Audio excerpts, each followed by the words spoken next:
Assalamualaikum warahmatullahi wabarakatuh. Perkenalkan, nama saya Dina Febrianti. Di sini saya akan menjawab pertanyaan-pertanyaan terkait materi yang ketiga, yaitu tentang kurikulum dasar. Apa dasar hukum dalam menerapkan metode BIMBA? Dasar hukum dalam menerapkan metode BIMBA itu ada dua, yaitu hak anak dan juga yang kedua, dasar teori belajar dalam psikologi pendidikan. Hak anak yang terdapat di dalam PBB itu ada 10. Salah satunya itu yang sejalan dengan BIMBA, yaitu hak belajar dan juga hak mendapatkan pendidikan. Hak anak menjadi dasar hukum dalam penerapan metode BIMBA, yaitu karena fitrahnya seorang anak terlahir sebagai pembelajar. Oleh sebab itu, untuk menjadi pembelajar, maka harus menumbuhkan minat belajar. Minat belajar akan tumbuh dengan cara pembelajaran yang menyenangkan. Nah, dari pembelajaran menyenangkan tersebut, kita dapat membimbing anak untuk bisa menjadi seorang anak yang pembelajar.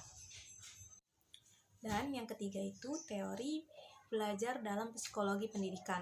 Nah, di dalam teori belajar ini terdapat 3 teori, maksudnya 3 hukum teori, yaitu the law of effect, the law of exercise, dan the law of readiness. Nah, di mana ketiga teori ini saling berkesinambungan.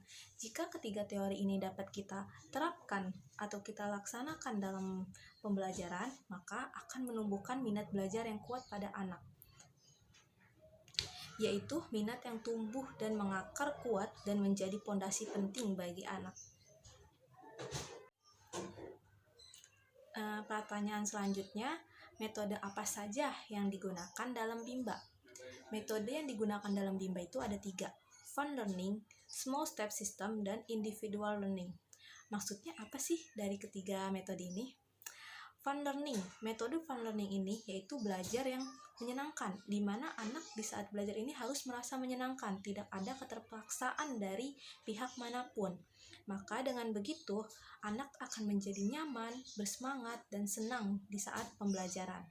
Dan motivator pun juga harus bisa memberikan motivasi-motivasi dan juga hal-hal positif untuk pembelajaran anak kelak, pembelajaran anak nanti, sehingga anak menjadi nyaman dalam pembelajaran dan juga bersemangat.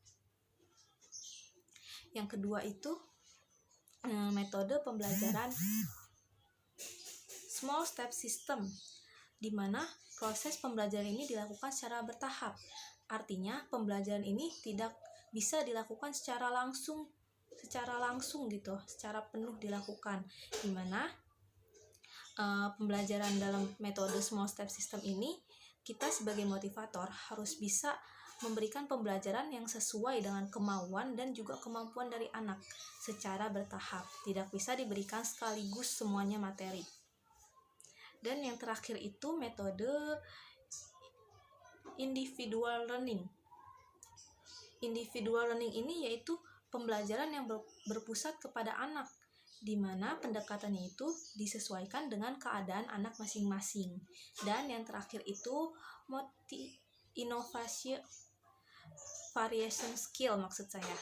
Nah, dalam metode variation skill ini, kita sebagai motivator harus bisa mempunyai inovasi-inovasi dalam pembelajaran, sehingga akan tercipta pembelajaran yang menyenangkan bagi anak, sehingga akan membuat anak menjadi lebih nyaman dan lebih tertarik dalam pembelajaran.